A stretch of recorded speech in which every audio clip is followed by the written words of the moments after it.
Robert Hayes wiped down the conference table one last time, his calloused hands moving in practiced circles across the polished mahogany surface. The casino-themed decorations hung from every corner of the executive floor, glittering under the chandelier lights like false promises. He didn't know that in just a few hours, these same tables would become his battlefield.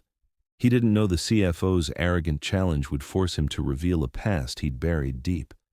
He didn't know that one game of poker would expose everything he'd fought to keep hidden, but as the executive's laughter echoed through the empty boardroom, one question burned in his mind.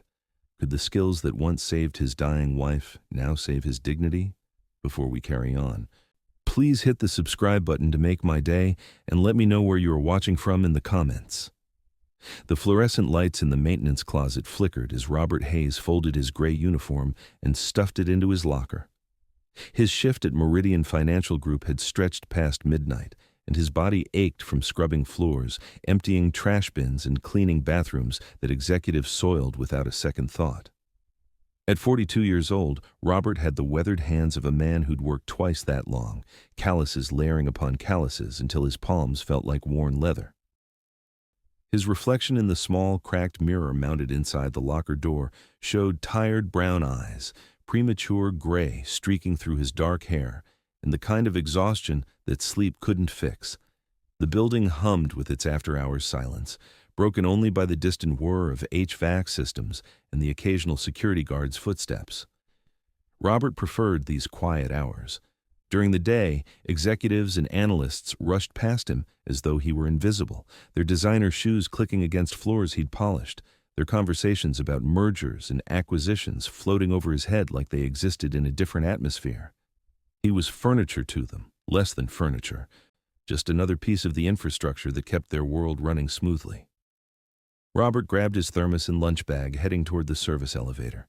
His daughter Emma would be asleep by now, curled up in her bed at his sister's apartment across town. At 9 years old, she'd grown used to her father's irregular schedule, the way he'd slip in after midnight and be gone again by 6 in the morning for his second job at the warehouse. It wasn't the life he'd imagined for either of them, but it was the life they had, and Robert had learned long ago that imagination was a luxury he couldn't afford. The night air hit him as he exited through the service entrance, cool and sharp with the promise of autumn. Robert's beat-up Honda sat in the far corner of the parking lot, segregated from the BMWs and Mercedes that occupied the spots near the building. He'd just reached for his keys when voices carried across the pavement, loud and lubricated with expensive alcohol. "I'm telling you, Marcus, the key is reading your opponent," a voice boomed. Robert recognized it instantly as belonging to Daniel Hayes, the company's chief financial officer. No relation, though the shared surname had been a source of awkward moments and uncomfortable jokes. Daniel Hayes was everything Robert was not: tall, commanding, with silver hair styled to perfection, and suits that cost more than Robert made in 3 months. Most people can't control their tells, a twitch, a glance, the way they breathe. It's all information. Robert kept his head down, moving toward his car. He'd learned that the best way to avoid trouble was to be invisible, to let the important people have their conversations without acknowledging his presence. "You're so full of it, Daniel," another voice laughed. Robert recognized Marcus Chen, one of the senior vice presidents. "You won 3 hands at that charity tournament, and suddenly you're a poker expert." 3 hands that netted the hospital $50,000 in donations, Daniel countered, his voice swelling with pride. "And I'll tell you what, Marcus, I could read anyone in this company like a children's book. Anyone. Put them across a poker table from me, and I'll know what they're thinking before they do." Robert's hand froze on his car door. Something in Daniel's tone, the absolute certainty of his arrogance, stirred something deep in Robert's chest. It was a feeling he hadn't experienced in years, not since he'd walked away from that life, from those smoke-filled rooms where fortunes changed hands and desperation wore expensive cologne. "Anyone?" Marcus challenged. "What about, I don't know, pick someone random, that guy over there." Robert's stomach tightened as he realized Marcus was pointing at him. "Hey you, the janitor. What's your name again?" Robert turned slowly, keeping his face neutral. "Robert Hayes, sir." Daniel's eyebrows shot up and a slow smile spread across his face. "Hayes? No relation, I assume." He laughed at his own joke, and Marcus joined in dutifully. "Well, Robert Hayes the janitor, do you play poker?" Every instinct told Robert to shake his head, to mumble something non-committal and drive away. But Daniel's smile, so assured and condescending, sparked something Robert had thought he'd extinguished years ago. It was pride, foolish and dangerous, but real nonetheless. "I've played a few hands," Robert said carefully. "A few hands," Daniel repeated, his voice dripping with amusement. "Marcus, you know what? This gives me an idea. The company casino night is next week. 5-card draw, Texas Hold'em, all the classics. What if our janitor here joined us? We could use someone to, even out the tables." Marcus looked uncomfortable. "Daniel, I don't think that's appropriate. The casino night is for executives and senior staff." "Oh, come on." Daniel waved his hand dismissively. "It's all in good fun. Besides, it would be entertaining to see how the other half lives. What do you say, Robert Hayes? Care to try your luck against the company's finest? Unless you're scared, of course." Robert felt the trap closing around him, saw the challenge for what it was, entertainment for board executives, a chance to humiliate someone they considered beneath them. The smart move was to decline, to laugh it off and maintain his invisibility. But then Daniel added, "Tell you what, to make it interesting, you beat me. Honestly, beat me at poker, and I'll resign. I'll walk away from my position as CFO. How's that for stakes?" The parking lot fell silent. Marcus's eyes went wide. "Daniel, you can't be serious." "Why not?" Daniel spread his hands. "It's not like there's any real risk. No offense, Robert, but I've been playing poker since college. I've studied game theory, probability, psychology. You mop floors. The outcome is pretty much predetermined." Robert should have walked away. He should have recognized the setup, should have known that men like Daniel Hayes didn't make bets they could lose. But in that moment, standing in the shadows while the CFO laughed at the very idea of losing to a janitor, Robert felt the old fire kindle in his chest. It was the same fire that had burned in him 15 years ago, when he'd sat across from men who thought money made them smart, who believed their expensive educations insulated them from consequences. "What do you want if you win?" Robert asked quietly. Daniel pretended to think about it. "If I win, which I will, you have to announce to everyone at the casino night that you're just a janitor who got lucky enough to play with his betters. You have to thank me publicly for the opportunity. Deal?" Robert looked at this man who shared his surname, but nothing else. This man who'd never had to choose between electricity and groceries, who'd never held his dying wife's hand while medical bills piled up like accusation letters. He thought about Emma, about the life he was trying to build for her, about all the reasons he'd walked away from poker in the first place. "Deal," Robert said. The week leading up to the casino night passed in a blur of anxiety and muscle memory. Robert went through his routines mechanically, mopping hallways, restocking supplies, emptying wastebaskets filled with the detritus of other people's productive days. But in the quiet moments, waiting for floors to dry or elevators to arrive, his mind drifted back to skills he'd thought he'd buried forever. He'd learned to play poker at 19, in a dingy apartment above a laundromat where his uncle hosted twice-weekly games. Back then, it had seemed like harmless fun, a way to make some extra cash while working construction during the day. Robert had discovered he had a gift for reading people, for seeing past their words and gestures to the truth beneath. Cards were just symbols. The real game happened in the space between what people wanted you to believe and what they couldn't help revealing. By his mid-20s, Robert had graduated from his uncle's kitchen table to underground clubs where serious money changed hands. He'd been good, frighteningly good, and the income had seemed like a blessing. Then he'd met Sarah at a diner where she waitressed between nursing classes, and suddenly the risk that had always seemed abstract became terrifyingly concrete. Sarah had hated his poker playing from the start, had seen the darkness that lurked in those rooms the way desperation and addiction wore human faces. Robert had promised to stop, had gotten a legitimate job and proposed to Sarah with a ring he'd bought with money from one final game. They'd married young, and Emma had arrived 2 years later, a perfect bundle of hope and responsibility. For 7 years, Robert had kept his promise. He'd worked construction, then maintenance, moving from job to job but always staying on the straight path. They'd been happy, or at least content, building a modest life in a small apartment with plans for something better. Then, Sarah got sick.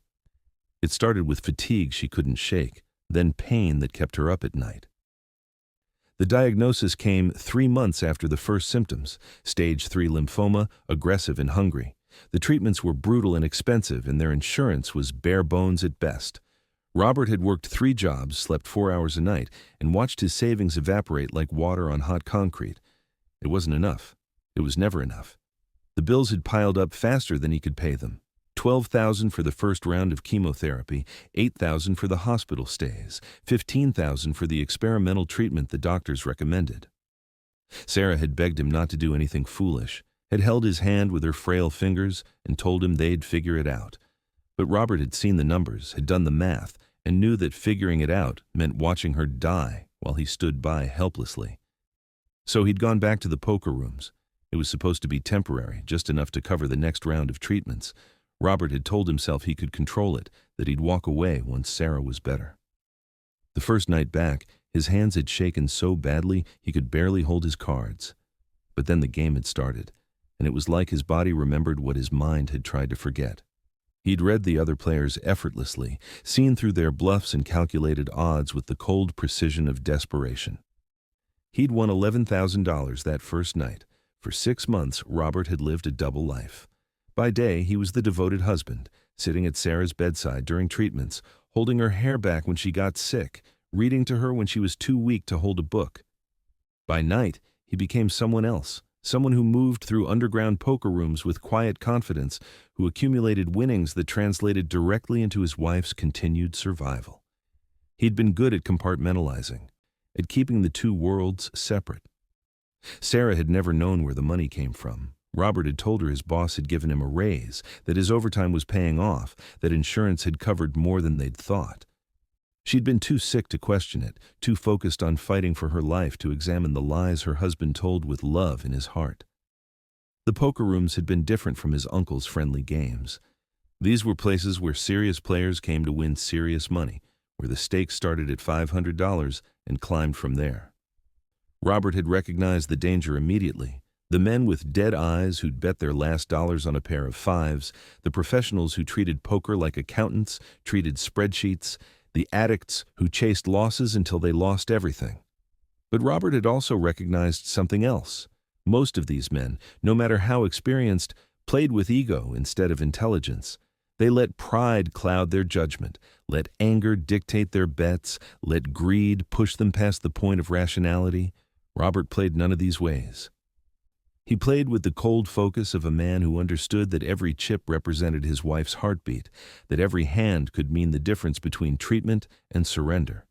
He'd built a reputation as a quiet player, someone who rarely spoke, who watched everything and revealed nothing. Other players had nicknamed him the Ghost because of how he seemed to fade into the background until the moment he pushed his chips forward. Robert had hated the nickname but understood its accuracy. He'd become a ghost in his own life, haunting the spaces between the man he'd been and the man necessity forced him to become. The money had accumulated, $30,000, then $50,000, then $75,000. Enough to pay for Sarah's treatments, enough to keep the medical bills from drowning them completely. Robert had told himself he'd stop once she went into remission, once the doctors declared her cancer-free. He'd made plans to walk away clean, to return to legitimate work, and never touch a deck of cards again. But Sarah's cancer had been relentless, despite the treatments, despite the money Robert had poured into her care. The disease had progressed. The doctors had tried everything, had moved from standard treatments to experimental protocols to desperate last attempts. Robert had sat in consultation rooms and heard words like metastasized and complications and limited options, and each word had felt like a nail in a coffin he was building with poker chips. In the end, Sarah had died on a Tuesday morning in March, with Robert holding her hand and Emma sleeping in the chair beside the bed. She'd been 32 years old. The final medical bills had totaled over $200,000, a number so large it seemed fictional. Robert's poker winnings had covered about a third of it. The rest had gone to collections, had destroyed his credit, had followed him like a shadow. After Sarah's death, Robert had walked away from poker completely. He'd taken whatever work he could find, had moved in with his sister temporarily, had focused everything on raising Emma. The cards had felt tainted, associated with the worst period of his life, and he'd convinced himself that he never wanted to see another poker table again. But apparently, the skills remained. Now, as Robert polished the brass fixtures in the executive bathroom, he caught his reflection in the mirror and barely recognized himself. The old Robert, the ghost, had been lean and sharp, his eyes constantly calculating odds and reading tells. This Robert was softer, worn down by grief and exhaustion, his edges dulled by years of menial labor. Could that old self resurface? Did he even want it to? The casino night was being held in the company's largest conference room, transformed for the evening into a facsimile of Las Vegas glamour. Robert arrived early, as was his habit, entering through the service entrance to avoid the executives streaming in through the main doors. He'd worn his best clothes, khaki slacks and a button-down shirt that Emma had ironed for him that afternoon, her small hands careful with the hot iron. "Are you nervous, Daddy?" she'd asked, her eyes wide with concern that no 9-year-old should have to feel for her parent. "A little," Robert had admitted, because he'd learned that honesty with Emma, when possible, was the best policy. "Will you win?" The question was simple, delivered with the absolute faith children have in their parents' abilities. Robert had knelt down to her level, had looked into eyes that were so much like Sarah's, it sometimes hurt to meet them. "I'm going to try my best, sweetheart. That's all anyone can do."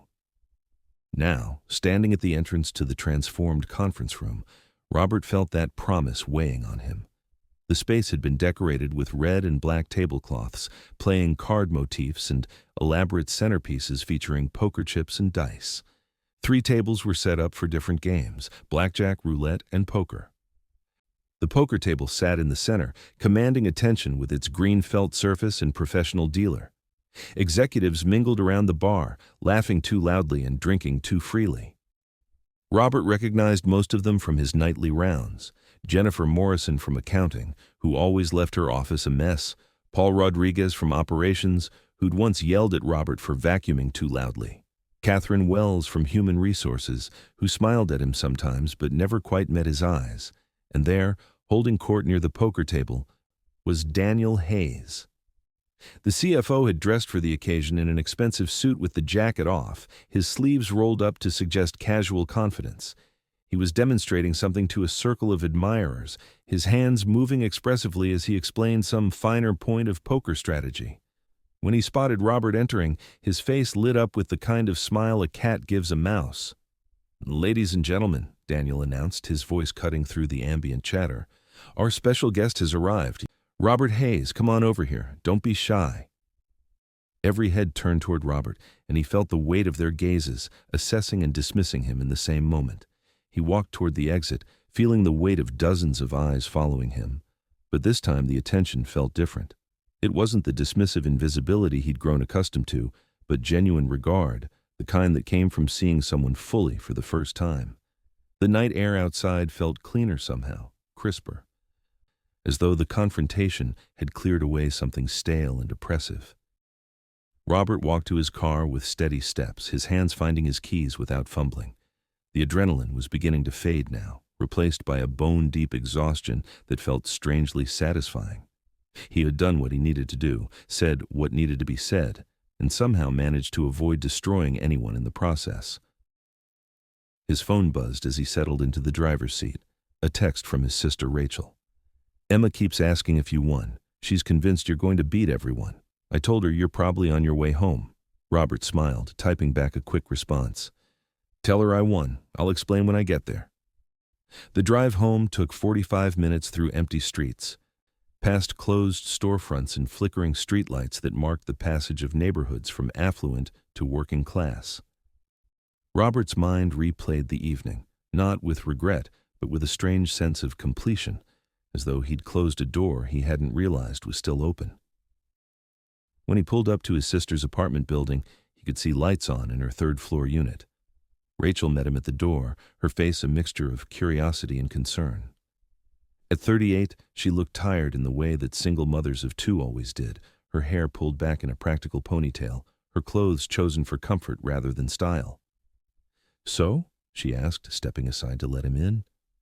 "The suspense has been killing Emma. She made me promise to wake her up when you got here, no matter how late." "It's past midnight," Robert protested weakly. "Good luck telling her that. She's been practically vibrating with excitement all evening." Rachel led him through the small living room, where toys lay scattered like a child's archaeological site, evidence of the life that happened here. "Robert, what exactly happened at this thing? When you told me about it last week, I thought you were crazy for agreeing." "I probably was," Robert admitted, "but it worked out." Emma's room was barely big enough for her twin bed, dresser, and the bookshelf Robert had built for her last birthday. She was sitting up in bed when Robert entered, her eyes wide and alert despite the late hour. Her hair, dark like Sarah's had been, was tangled from lying down, and she wore pajamas decorated with stars and moons. "Daddy!" She bounced slightly on the bed. "Did you win? Aunt Rachel wouldn't tell me anything." Robert sat on the edge of her bed, feeling the spring's protest beneath his weight. "I won," he said simply. Emma threw her arms around his neck, squeezing with the fierce strength of someone who'd learned early that moments of triumph were precious and rare. "I knew you would. I told Jamie at school that my dad was really smart and good at stuff, and he didn't believe me because, you're a janitor." She pulled back, her face serious. "But I know you're good at lots of things." Robert's throat tightened. "Thank you, sweetheart. That means a lot to me." "What was it like?" Emma asked, settling back against her pillows. "Were there lots of people watching? Were you nervous?" "There were about 30 people watching," Robert said, smoothing her hair back from her forehead. "And yes, I was nervous. But sometimes being nervous is okay if you're doing something important." "Was it important?" Emma's eyes were starting to droop despite her excitement. "It was just a card game, right?" "It was more than that," Robert said carefully. "It was about showing someone that people are more than their jobs, that everyone has value regardless of what they do for a living. Does that make sense?" Emma nodded, her eyes fully closing now. "Like how you always tell me that the crossing guard at school is important even though some kids ignore her?" "Exactly like that," Robert said, his heart swelling with pride at his daughter's understanding. "Exactly like that."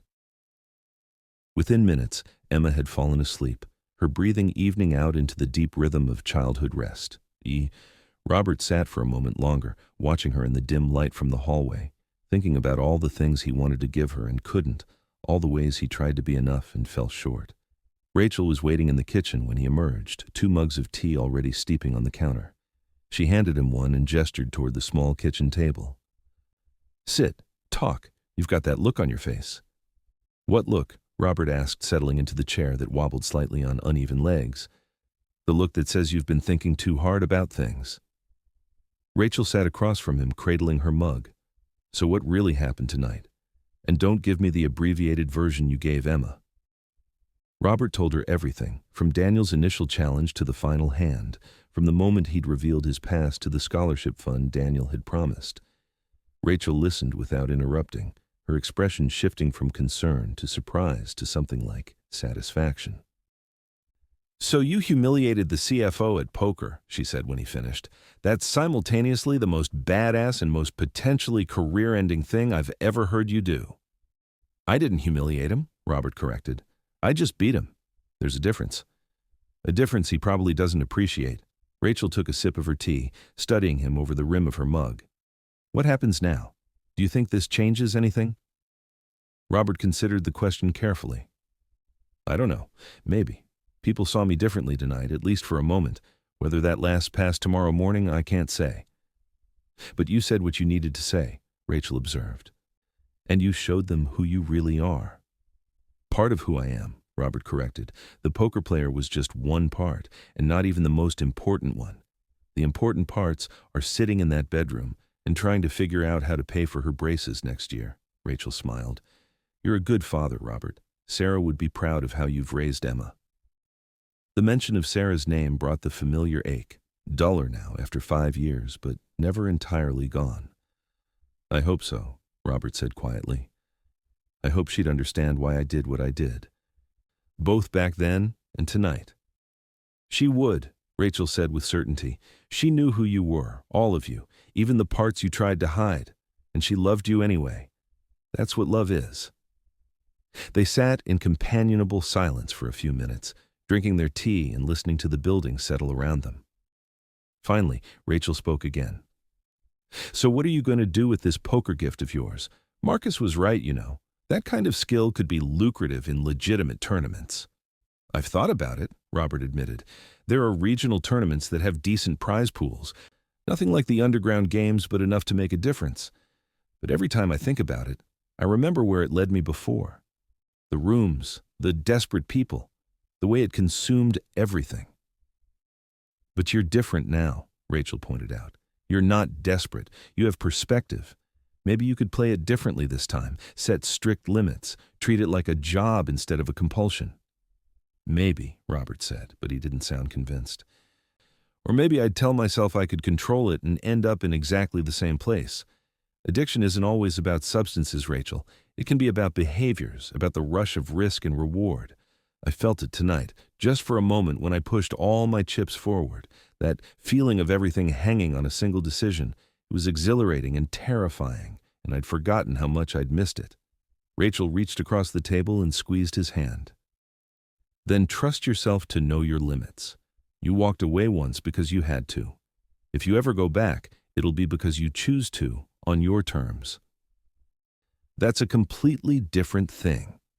Robert drove home to his own small apartment across town as dawn began to lighten the eastern sky. The roads were starting to fill with early morning commuters, people heading to jobs that ran the spectrum from fulfilling to soul-crushing, all of them carrying stories no one else knew or cared to ask about. Robert thought about Daniel's promise about voices being added to executive meetings and wondered if real change could come from a single poker game or if he'd just witnessed a momentary crack in an otherwise impenetrable system. His apartment was a one-bedroom unit in a building that had seen better decades, where the heating was unpredictable and the neighbors were loud but generally friendly. Robert had given Emma the bedroom and slept on a pull-out couch in the living room, an arrangement that his sister constantly criticized, but that Robert defended as temporary. Everything in his life felt temporary, like he was waiting for some undefined moment when real life would begin, when he'd finally have enough money or enough stability or enough something to stop just surviving and start actually living. He showered and changed clothes, ate a quick breakfast of toast and instant coffee, and headed to his warehouse job. It was Saturday, which meant a full 8-hour shift loading and unloading trucks, his back protesting every lift and carry. His co-workers were a mix of teenagers working their first jobs and older men like himself who'd learned that in America, the working class worked constantly or didn't work at all. "You look tired, Hayes," his supervisor Martinez commented during the mid-morning break. Martinez was a gruff man in his 50s who'd worked at the warehouse for 20 years and had the herniated discs to prove it. "You working too many shifts again?" "Just didn't sleep well," Robert replied, which was true enough without being the whole truth. "You got to take care of yourself." "Man," Martinez said, lighting a cigarette despite the no-smoking sign posted prominently on the wall. "This place will grind you down if you let it. Trust me, I know."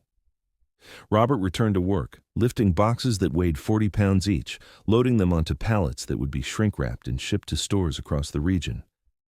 His mind wandered as his body went through the familiar motions, thinking about the poker game, about Daniel's face when he'd realized he'd lost, about the scholarship fund that would help people like Emma. His phone buzzed during lunch break. The number was unfamiliar, but local. Robert almost didn't answer, figuring it was probably a spam call, but something made him pick up. "Robert Hayes." The voice was professional, female, vaguely familiar. "Speaking. This is Catherine Wells from Meridian Financial. I hope I'm not catching you at a bad time." Robert sat up straighter on the loading dock where he'd been eating his sandwich. "No, I'm on lunch break. Is everything okay?" "Everything's fine," Catherine assured him. "Actually, better than fine. I wanted to talk to you about something Daniel and I have been discussing this morning. Do you have a few minutes?" "Sure," Robert said, his heart rate picking up slightly. "First, I want to apologize," Catherine began. "You were absolutely right last night about how we've treated the support staff here. I've been in HR for 6 years, and somehow I convinced myself that being polite was the same as being respectful. It's not. I've looked past people, including you, and that was wrong." Thank you for saying that, Robert said carefully, unsure where this was going. But I'm not just calling to apologize. Daniel and I have been talking about the scholarship fund he announced, and we realized we need someone to help administer it, someone who understands the challenges that employees' families face. We'd like to offer you a position in our HR department, specifically focused on employee welfare and family support services. It would be a significant increase in pay, regular hours, and honestly, it would help us actually live up to the values we claim to have as a company. Robert felt like the loading dock had shifted beneath him. I'm sorry. What? I know it's sudden, Catherine said, and he could hear the smile in her voice. And you don't have to answer right away. But we've checked your employment records, and before you started with us, you had management experience in construction, you put yourself through 2 years of community college, and based on what we saw last night, you have excellent people skills and the ability to read situations accurately. Those are exactly the skills we need for this position. I don't have an HR degree, Robert said, his mind racing. Neither did I when I started, Catherine replied. I had a psychology degree and a lot of enthusiasm. We can provide training, and honestly, what we need more than credentials is someone who genuinely cares about people and understands their struggles. You demonstrated both last night. Robert's hand holding the phone had started to tremble slightly. What kind of salary are we talking about? Catherine named a figure that was nearly double what Robert made from both his jobs combined. Plus health insurance, dental, vision, and a retirement plan, standard benefits package, and the hours would be Monday through Friday, 8 to 5, which I understand would be a significant change from your current schedule. I'd need to give notice at the warehouse, Robert said, his practical side asserting itself even as his heart pounded with possibility. Of course, we're thinking a start date 2 weeks from Monday if that works for you. And Robert, I want to be clear about something. This isn't charity or guilt. We genuinely think you'd be excellent at this job. The poker game just opened our eyes to someone who was already here, already valuable, who we'd been too blind to see properly. After the call ended, Robert sat on the loading dock for a long time, staring at his phone and trying to process what had just happened. Around him, the warehouse continued its noisy operations, forklifts beeping, workers shouting, the industrial machinery of commerce grinding forward. But for Robert, everything had shifted. The temporary feeling that had characterized his life for years suddenly felt like it might actually be temporary, like something better might be not just possible, but imminent. He called Rachel first. She screamed so loudly he had to pull the phone away from his ear. I'm calling Emma's school right now, she said, her voice thick with emotion. They need to know her father just got a real job, a career job. Robert, do you know what this means? I'm starting to, he admitted, feeling tears prick at his eyes for the first time since Sarah's funeral. The next 2 weeks passed in a blur of preparations and endings. Robert gave his notice at the warehouse where Martinez congratulated him gruffly and told him he'd better not forget the little people when he was wearing a suit to work. At Meridian Financial, Robert continued his janitorial duties but with a strange new awareness, knowing that soon he'd be walking these halls as something different, someone who had a voice in how things were run. Daniel sought him out one evening as Robert was finishing his shift.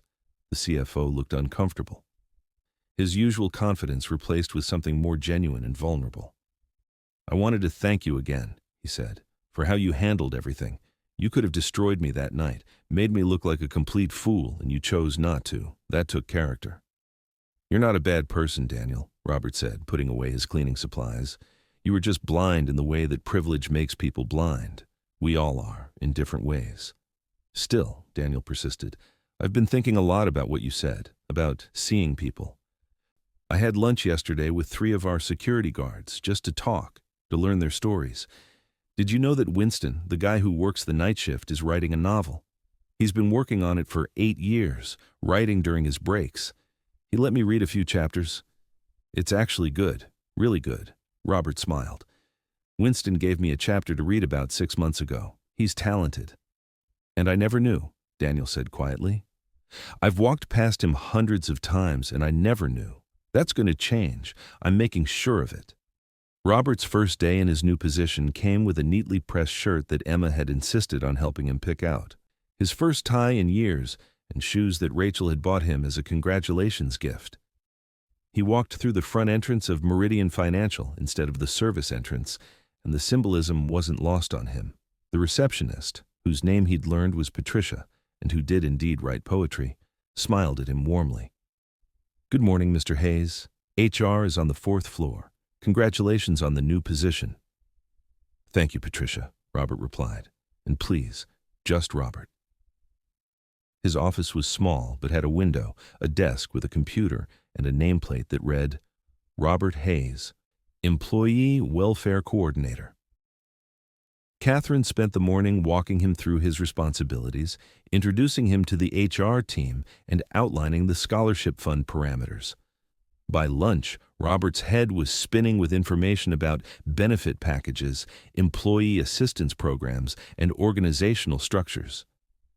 "It's a lot, I know," Catherine said sympathetically, "but you'll pick it up quickly. And remember, your main job is to be a liaison between the executive team and everyone else.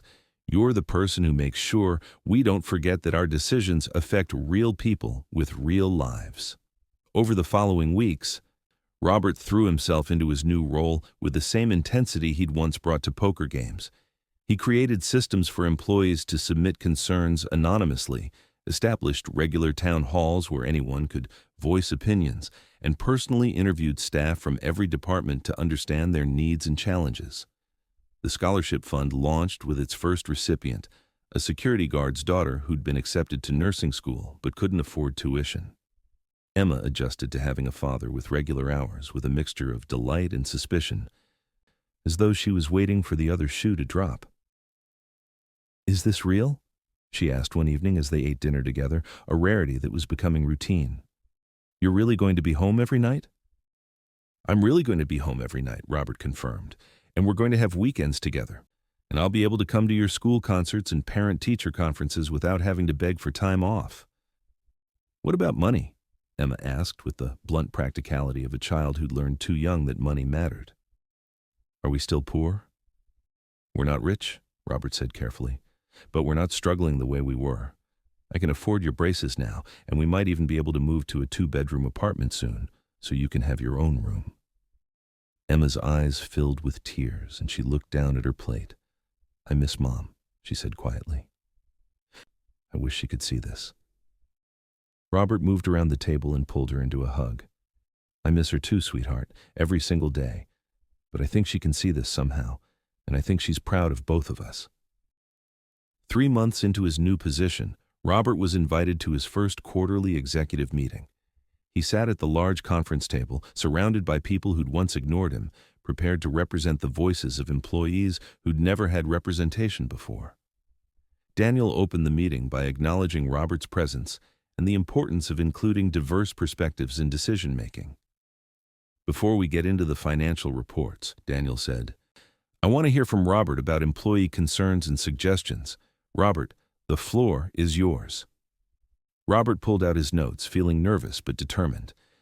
"I've been conducting interviews and surveys across all departments," he began, "and 3 major themes have emerged. First, employees want more flexible scheduling options, particularly those with childcare responsibilities. Second, there's significant interest in professional development opportunities, ways to advance within the company regardless of starting position. And third, people want to feel valued beyond their productivity metrics. They want recognition that treats them as whole human beings rather than just workers." He spent 20 minutes presenting data and specific recommendations, watching the faces around the table shift from polite attention to genuine engagement. By the end, 3 executives had taken notes, and Catherine was nodding enthusiastically. "This is exactly the kind of input we need," Jennifer Morrison said. "I'll take the scheduling proposal back to my team and see how we can implement flexibility without compromising operational needs." The meeting continued, covering financial reports and strategic planning, but Robert had made his mark. His voice had been heard, and more importantly, through him, the voices of dozens of employees had reached ears that mattered. That evening, Robert drove to the cemetery where Sarah was buried. He hadn't visited in months, the guilt of his absence weighing on him as he walked across the manicured grass to her headstone. It was simple, elegant, with her name and dates and the words, "beloved wife and mother," that Robert had chosen when grief was still too raw for elaborate sentiments. He sat on the grass beside her grave, feeling the evening chill seep through his pants. "I got a promotion," he told her quietly. "A real job, with benefits and regular hours. Emma's doing great straight A's this semester. She's playing soccer now, did I tell you that? She's terrible at it, but she loves running around with her friends, and that's what matters." The wind rustled through the trees surrounding the cemetery, carrying the scent of approaching winter. Robert continued talking, telling Sarah about the poker game, about Daniel and the scholarship fund, about all the ways his life had changed in a few short months. He told her about the guilt he still carried, about the poker games he'd played to keep her alive, about the secret that had weighed on him for years. "I know you hated that I played poker," he said, "and I'm sorry I lied to you about where the money came from. But I'd do it again, Sarah. I'd do anything to have had those extra 6 months with you. I hope you understand that." There was no answer, of course, just the wind and the distant sound of traffic. But somehow, sitting there in the gathering darkness, Robert felt a sense of peace he hadn't experienced in years. He'd carried his shame and his secrets for so long, had defined himself by his failures and his desperate measures. But maybe, he thought, maybe it was time to define himself differently. As autumn deepened into winter, Robert's reputation within Meridian Financial grew. Employees sought him out with concerns and ideas, knowing he'd listen without judgment and advocate effectively. The executive team began consulting him on decisions that affected company culture, recognizing that his perspective was valuable precisely because it was different from their own. One afternoon in early December, Robert received a visit from Marcus Chen. The senior vice president looked nervous, fidgeting with his coffee cup as he sat in Robert's office. "I need advice," Marcus said finally. "Or maybe confession is a better word. I've been embezzling from the company." Robert felt his stomach drop. "Marcus, I'm not a lawyer or a priest. If you're confessing to a crime, you need to talk to legal counsel." I know, Marcus said miserably. "But I don't know where to start, how to make this right. It started small, just a few thousand to cover my mother's medical bills when her insurance wouldn't pay. Then it got bigger, and I kept telling myself I'd pay it back. But I never did. Now I'm looking at almost $200,000. And I can't sleep. I can't think. I keep remembering what you said that night about doing desperate things for people you love. And I thought maybe you'd understand." Robert sat back in his chair, processing this confession and all its implications. "How long has this been going on?" 3 years, Marcus admitted. "I've been using fake vendor accounts and inflating expense reports. I know how to game the system. That's my job, after all, understanding the operational finances." "And you came to me because?" "Because you're the only person in this company who I think might understand," Marcus said. "You played poker in illegal rooms to save your wife. You know what it's like to cross lines you never thought you'd cross. I'm not asking you to cover for me or lie. I just need someone to tell me how to face this, how to take responsibility without destroying my entire life." Robert thought about the poker rooms, about the gray areas he'd inhabited, about all the ways desperation could warp good people into doing bad things. He thought about mercy and justice, and about the fact that Marcus had come to him precisely because he'd revealed his own past. "You need to turn yourself in," Robert said finally. "Go to Daniel, go to Catherine, confess everything, and offer to work out a repayment plan. You'll probably lose your job. You might face criminal charges, but you'll be able to look at yourself in the mirror, and that matters more than you think." Marcus's eyes filled with tears. "I'll lose everything. My career, my reputation, possibly my freedom." "Maybe," Robert acknowledged. "But you've already lost those things, Marcus. You just haven't admitted it yet. The only question is whether you lose them on your terms or when someone else discovers what you've done." "Will you come with me?" Marcus asked. "When I confess? I don't think I can do it alone." Robert wanted to say no, wanted to distance himself from this disaster waiting to unfold, but he remembered all the times he'd sat alone in poker rooms making terrible choices, all the times he'd wished for someone to tell him there was another way. "I'll come with you," he said quietly. They went to Daniel's office together that afternoon. Marcus confessed everything, his voice breaking multiple times, his hands shaking as he handed over documentation he'd compiled showing every fraudulent transaction. Daniel's face went from shocked to angry to something like sad understanding as he listened. Catherine, called in for the meeting, took notes with grim efficiency. "You understand I have to report this," Daniel said when Marcus finished. "To the board, to legal, probably to law enforcement. This is serious, Marcus." "I know," Marcus said. "I'm ready to face consequences. I just wanted to confess on my own terms, to try to make it right however I can." Daniel looked at Robert. "And you're here because?" "Because he asked me to be," Robert said simply. "And because I think there's value in people taking responsibility for their mistakes, even when it costs them everything." The fallout from Marcus's confession occupied the company for weeks. He was immediately suspended, then fired, then charged with embezzlement. The local news covered the story, and industry publications analyzed what it meant for corporate oversight. Through it all, Robert visited Marcus twice, bringing him coffee and conversation when most of Marcus's former friends had vanished. "Why are you being kind to me?" Marcus asked during the second visit. "I'm a criminal. I stole from the company that employs you. You're also a human being who made terrible mistakes for understandable reasons," Robert replied. "That doesn't excuse what you did, but it doesn't make you irredeemable either. I've done questionable things, Marcus. Different things, maybe, but questionable nonetheless. I don't get to judge you."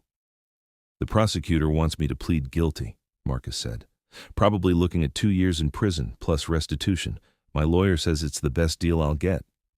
"What does your gut tell you?" Robert asked. Marcus thought for a long moment. "That I need to accept it. That I need to pay for what I did and start over when I get out. I'm 43 years old. I'll be 45 when I'm released. That's young enough to build a different life." "Yes," Robert agreed. "It is." As winter holidays approached, Meridian Financial threw its annual party. Robert attended with Emma as his guest, her fancy dress making her look older than her 9 years, her hand clasped tightly in his as they entered the decorated ballroom. The contrast with the casino night just months earlier was striking. Now, employees from every department mingled freely, and several executives made a point of introducing their families to Robert and Emma. Daniel found them by the dessert table. "Emma," he said formally, shaking her small hand, "your father is one of the most remarkable men I've ever met. I hope you know that." "I do," Emma said seriously. "He's the best dad in the world." "He also," Daniel said, pulling something from his pocket, "beat me thoroughly at poker, which I will probably never live down. But I wanted to give you this." He handed Emma an envelope. Inside was a certificate for the first Robert Hayes Memorial Scholarship, named in honor of Robert's late wife, funded by Daniel personally, designated for Emma's future college education. The amount made Robert's breath catch. $50,000, enough to cover a significant portion of tuition at any state school. "Daniel, I can't accept this," Robert started. "You can and you will," Daniel interrupted. "It's not for you. It's for Emma and for Sarah's memory. Consider it an investment in the future, and maybe partial restitution for all the years I walked past you without seeing you." Emma hugged Daniel, surprising him enough that he nearly spilled his drink. "Thank you," she whispered. "Thank you so much." Later, as the party wound down and employees filtered out into the cold December night, Robert stood with Emma looking out at the city lights stretching to the horizon. He thought about the distance he'd traveled, not in miles but in circumstances, from the man who'd cleaned these floors to the man who now shaped how the company treated its people. "Daddy," Emma said sleepily, leaning against his side, "are we happy now?" It was such a simple question, asked with such faith that adults could answer definitively about something as complicated as happiness. Robert thought about Sarah, about the years of struggle and the moments of grace, about poker games and scholarship funds, and the way one honest conversation could change trajectories. "Yeah, sweetheart," he said, pulling her close. "I think we are." The story of Robert Hayes and the poker game became something of a legend within Meridian Financial, told and retold with varying degrees of accuracy. Some versions made him a professional gambler who'd hustled the CFO. Others painted him as a blue-collar hero who'd put a rich executive in his place. The truth, as Robert knew, was more complicated and more mundane than any legend. He'd been a desperate man who'd done desperate things, who'd gotten lucky with a good hand at the right moment, and who'd been wise enough to turn that moment into something meaningful. The employee welfare program he built grew and evolved, becoming a model that other companies studied and attempted to replicate. The scholarship fund expanded to help dozens of employees' children pursue education. Flexible scheduling became standard practice. Professional development programs opened pathways for advancement that had never existed before. But perhaps the most significant change was simpler and harder to quantify. People throughout the company began to see each other differently. Executives learned the names and stories of custodians. Administrative assistants contributed ideas in meetings. The invisible infrastructure of human labor that kept everything running became visible, valued, acknowledged. 5 years after the poker game, Robert was promoted to Vice President of Employee Relations, a position created specifically for him. Emma was 14, thriving in high school, already talking about college with the confidence of someone who knew education was possible. Robert dated occasionally but hadn't found anyone who felt like a future. He was okay with that. His life felt full enough with Emma, his work, and the slow accumulation of small victories that defined a meaningful existence. On the anniversary of Sarah's death, Robert visited her grave as he did every year.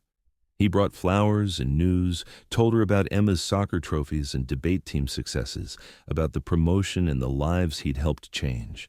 He told her that he'd finally forgiven himself for the poker games, for the lies, for all the ways he'd compromised his values in the service of loving her. "I hope I'm making you proud," he said to the headstone. "I hope the life I'm building is one you'd be happy to be part of. I miss you every day, but the missing doesn't hurt quite as much anymore. Is that okay? Does that make me a bad person?" The wind carried his questions away without answer, but Robert felt at peace nonetheless. He'd learned that redemption wasn't a moment but a process, that changing your life meant showing up every day and making slightly better choices than you had before.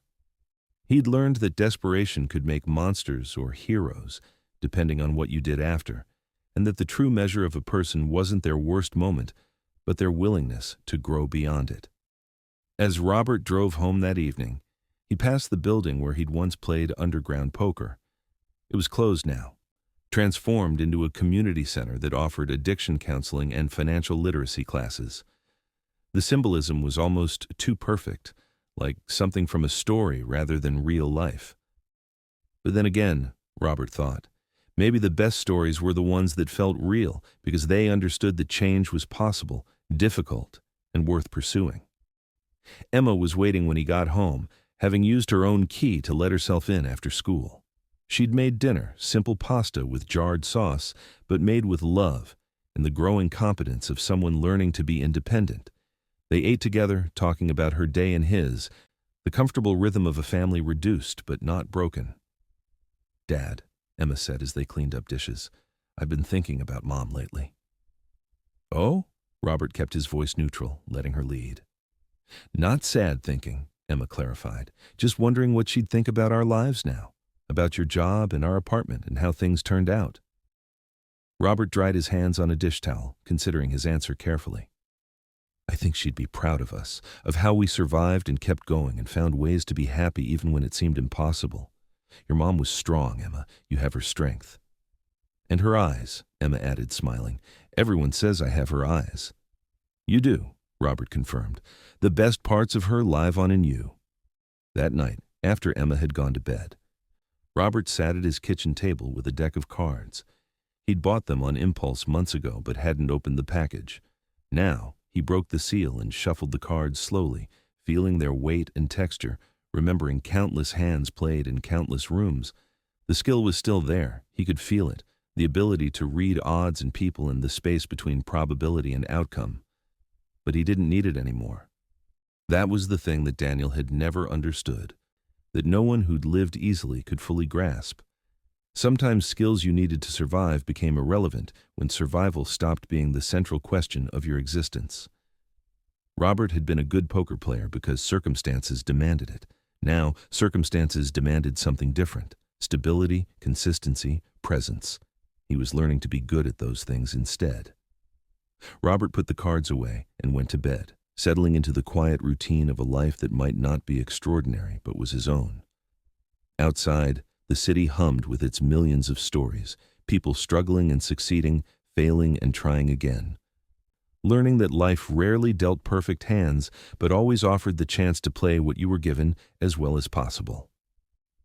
And somewhere in that vast urban sprawl, other Robert Hayeses were making their own desperate choices, playing their own dangerous games, hoping that love and necessity could justify compromising principles. He couldn't save them all. He couldn't save any of them, really. But by showing up every day at Meridian Financial and doing his job with integrity and compassion, he could prove that redemption was possible, that past mistakes didn't have to define future possibilities, and that sometimes the best hand you could play was simply being honest about who you were and what you'd done to survive. The poker chips from that night sat in a drawer in his office, a reminder of the moment everything changed. Sometimes, during long afternoons when paperwork piled up and meetings ran too long, Robert would take one out and turn it over in his fingers, feeling its weight and remembering. Not with regret, not with pride, but with the quiet acceptance of someone who'd learned that life's most important lessons often came wrapped in the strangest packages. Daniel still worked as CFO, and he and Robert had developed an unlikely friendship built on mutual respect and the shared understanding that growth required discomfort. They had lunch occasionally, never discussing poker, but often discussing the people whose lives their decisions affected, the responsibility that came with power, and the ways privilege could blind even well-intentioned people to the struggles happening right in front of them. Emma grew up knowing her father's story, the whole story, because Robert had learned that secrets had weight and that honesty, even when it hurt, was lighter to carry. She knew about the poker rooms and her mother's illness, about desperation and choices and the gray areas where morality got complicated. And knowing all that, she still looked at him with love and respect, which taught Robert that we are more than our worst moments and that redemption is always possible if we're brave enough to pursue it.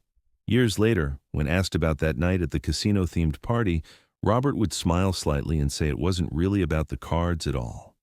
It was about visibility, about being seen, about the moment when someone who'd been invisible for years suddenly demanded to be recognized as a whole person with skills and value and a story worth hearing. The poker game was just the vehicle. The real win was everything that came after. And in the end, that was the truth. Daniel Hayes, the CFO, learned that night that beating someone at poker was easy, but seeing them as fully human required a different kind of courage entirely. It required admitting you'd been blind, accepting that knowledge came from unexpected places, and being willing to change not just your mind, but your entire way of moving through the world. Robert Hayes, the janitor, the ghost, the desperate husband, the devoted father, the unlikely VP, had won far more than a poker game that night. He'd won back his own story, his dignity, and the right to define himself on his own terms rather than by the labels others placed on him. And in a world that too often reduced people to their job titles and bank balances, that victory mattered more than any hand of cards ever could. Poker table with steady steps, refusing to hurry or show any sign of discomfort. Years of being invisible had taught him how to move through spaces without drawing attention, but now attention was unavoidable. "I wasn't sure you'd show," Daniel said, extending his hand. His grip was firm, calculated to dominate. "Thought maybe you'd realized how out of your depth you'd be." "I gave my word," Robert replied simply. "Yes, well, integrity is admirable even when it's foolish." Daniel turned to address the growing crowd. "For those who don't know, Robert here is one of our maintenance staff. A janitor, actually, and I, in a moment of perhaps excessive generosity, challenged him to a game of poker. The stakes are unusual. If he beats me, I resign as CFO. If I win, he publicly acknowledges his place in the company hierarchy." Murmurs rippled through the crowd. Catherine Wells spoke up, her voice uncertain. "Daniel, is that really appropriate? I mean, this seems like it could create HR issues." "It's all in good fun, Catherine," Daniel waved her off. "Robert agreed to the terms freely. Didn't you, Robert?" "I did," Robert confirmed. He could see the trap more clearly now, could see how Daniel had structured this to humiliate him regardless of the outcome. If Robert lost, he'd be publicly shamed. If he somehow won, it would be dismissed as luck, and Daniel would simply claim the bet wasn't serious. But there was one thing Daniel hadn't counted on. Robert didn't care about the humiliation. He'd endured far worse than a room full of executives judging him. What Robert cared about was the look on Daniel's face when he realized he'd underestimated the wrong person. "Excellent," Daniel clapped his hands together. "Let's make this interesting. We'll play 5-card draw, winner takes all. Best 3 out of 5 hands. The dealer here is Marcus, who's graciously agreed to keep things honest. Everyone else feel free to watch and learn something about reading people." Marcus Chen looked distinctly uncomfortable as he took the dealer's position, but he shuffled the cards with practiced ease. Robert and Daniel sat across from each other at the poker table. The green felt between them like a battlefield. The crowd pressed closer, forming a semicircle around the table, their conversations dropping to whispers. "We'll use chips," Daniel said, pushing a stack toward Robert. "Nothing real is changing hands, of course. This is all symbolic. But let's say each chip represents $100, just to keep it interesting. We'll each start with 10,000. Robert arranged his chips without comment, his hands moving automatically. He'd forgotten how familiar this felt, how the weight of the chips and the texture of the felt triggered something deep in his memory. The crowd, the pressure, the opponent's confidence, it all faded into background noise. There was only the game. Marcus dealt the first hand. Robert picked up his cards without any expression, his eyes scanning them once before returning to Daniel.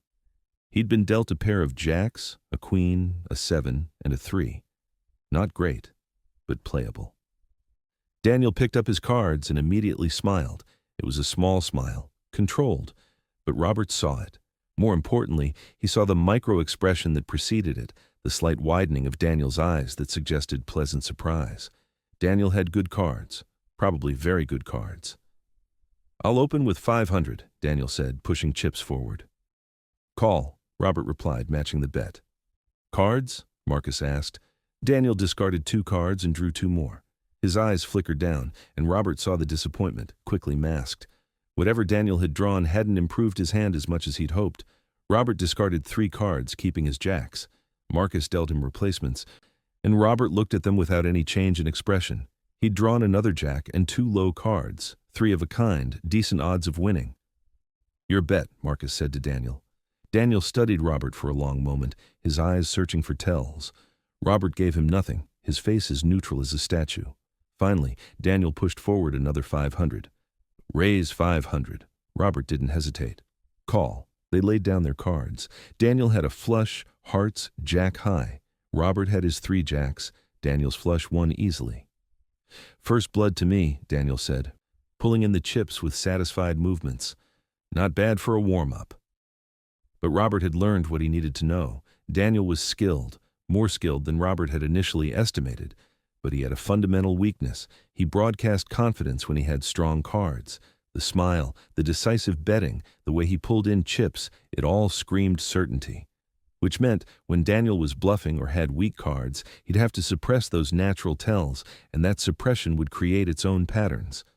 The second hand was dealt. This time, Robert had 3 queens from the start.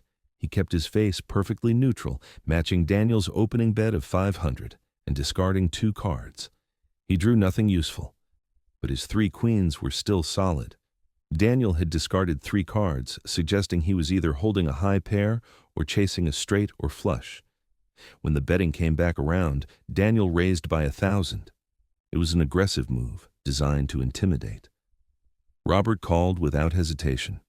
Daniel laid down 2 pairs, kings and 10s. Robert's 3 queens won easily. "Lucky draw," Daniel said, but there was an edge to his voice now. He'd expected Robert to fold under pressure. The third hand was where things got interesting. Robert drew a nothing hand, a scattering of low cards with no potential, but he watched Daniel carefully as Marcus dealt, and he saw something crucial. Daniel's breathing changed. It was subtle. A slight quickening that suggested excitement. Daniel had been dealt something excellent, probably a high straight or flush from the start. Robert discarded 4 cards, drawing almost an entirely new hand. He got a pair of eights, still nothing special. When Daniel bet aggressively, Robert should have folded. Every logical calculation said to minimize losses and wait for better cards. Instead, Robert raised. The crowd gasped. Daniel's eyebrows shot up. "Confident," he said. "I respect that. Raise another 1,000. Robert paused, appearing to consider, then pushed forward more chips. "Call." When they laid down their cards, Daniel's full house crushed Robert's pair of eights. Daniel laughed, pulling in a substantial pile of chips. "I have to say, Robert, you've got guts. Stupid guts, but guts nonetheless." But Robert had accomplished his goal. He'd established himself as someone willing to make bold, seemingly irrational bets. He'd planted the seed in Daniel's mind that Robert might not be reading the game correctly, that he might be relying on luck or bravado instead of skill. They were now 2-1, Daniel's favor. The fourth hand would determine if the game ended early or went to a fifth deciding hand. Marcus dealt the cards. Robert picked his up and found a mediocre hand, a pair of nines, a king, and 2 low cards. Across the table, Daniel's face was unreadable, but his shoulders had relaxed slightly. Not enough to be obvious, but enough that Robert noticed. Daniel had gotten decent cards, not great, but good enough to feel comfortable. The betting started conservatively, both players feeling each other out. Robert discarded 3 cards, keeping his nines. He drew another 9 and a king. 3 nines and a pair of kings as a full house. Strong, but not unbeatable. Daniel had discarded 2 cards. When his draws came, Robert watched his breathing again. No change. That meant Daniel hadn't improved his hand significantly, was probably sitting on a strong pair or maybe 3 of a kind. "Bets to you," Marcus said to Daniel. Daniel studied his chips thoughtfully, then pushed forward 1,000. It was a substantial bet, suggesting confidence but not overwhelming strength. Robert raised by 2,000. The crowd murmured. Daniel's eyes narrowed, reassessing. This was the moment where his training and experience would clash with his ego. A smart player would recognize the possibility of a strong hand and consider folding. A proud player would see the raise as a challenge to his expertise. "You're bluffing," Daniel said finally. "You've been playing erratically, making emotional bets. This is just more of the same." He pushed forward enough chips to call, and then added more. "Raise another 2,000. Robert didn't even pause. "Call." They revealed their hands. Daniel had 3 kings. Robert's full house beat him soundly. The room fell silent. The chip counts were now even, 2 hands each, with everything coming down to a final hand. Daniel's face had gone from confident to calculating. He leaned back in his chair, reassessing the man across from him. "You've been sandbagging," he said slowly. "You actually know how to play." "I told you I'd played a few hands," Robert replied quietly. "A few hands," Daniel repeated, his voice tight. "Right. Marcus, deal." The final hand began with the weight of expectation heavy in the air. Robert could feel the crowd's attention focused on the table, could sense the shift in their perception. He was no longer just the janitor, the help, the invisible man who cleaned their offices. He'd become something else, something that demanded attention. Marcus dealt the cards with hands that trembled slightly. Robert picked up his cards and felt his heart rate increase for the first time that evening. He'd been dealt a straight flush, 8 through 12 of spades. It was one of the strongest hands possible, beaten only by a royal flush or a higher straight flush. Across the table, Daniel picked up his cards and his face went carefully blank. Too blank. Robert knew immediately that Daniel had also drawn a powerful hand, something that made the CFO think victory was assured. "I'll open," Daniel said. 2,000. It was an aggressive opening, designed to establish dominance. Robert called without expression. "Cards?" Marcus asked, his voice barely above a whisper. Robert shook his head. "I'm good." Daniel's eyes flashed with surprise, then calculation. If Robert wasn't drawing, he either had a made hand already or was bluffing with absolute confidence. Daniel stared at his own cards for a long moment, then shook his head as well. "I'm good too." The crowd's murmurs grew louder. 2 players standing pat was unusual, suggesting both believed they had winning hands. "Bets to you," Marcus told Daniel. Daniel pushed forward 5,000 in chips, half his remaining stack. "Raise 5,000. It was a statement bet, an assertion of dominance. Robert looked at his chips, at the straight flush in his hand, and made a decision that wasn't really a decision at all. "All in," he said quietly, pushing his entire stack forward. The room erupted in whispers and gasps. Daniel's face went pale, then flushed red. He'd been outmaneuvered, and he knew it. If he called and lost, he'd be humiliated in front of the entire executive team. If he folded, he'd lose the game, but could claim he'd made the smart mathematical decision. "You're bluffing," Daniel said, but his voice lacked conviction. "There's no way you drew that kind of hand naturally." "There's one way to find out," Robert replied. For a long moment, Daniel stared at his cards, then at Robert, then back at his cards. Finally, with movements that spoke of resignation and anger combined, he pushed his remaining chips forward. "Call." They turned over their cards simultaneously. Daniel had 4 queens, a powerful hand that would win most games. Robert laid down his straight flush, and the room fell into stunned silence. Marcus verified the hands, his voice shaking slightly. "Straight flush beats 4 of a kind. Robert Hayes wins." Daniel stared at the cards as though they'd personally betrayed him. His face cycled through emotions too quickly to track: disbelief, anger, humiliation, and finally, a forced mask of acceptance.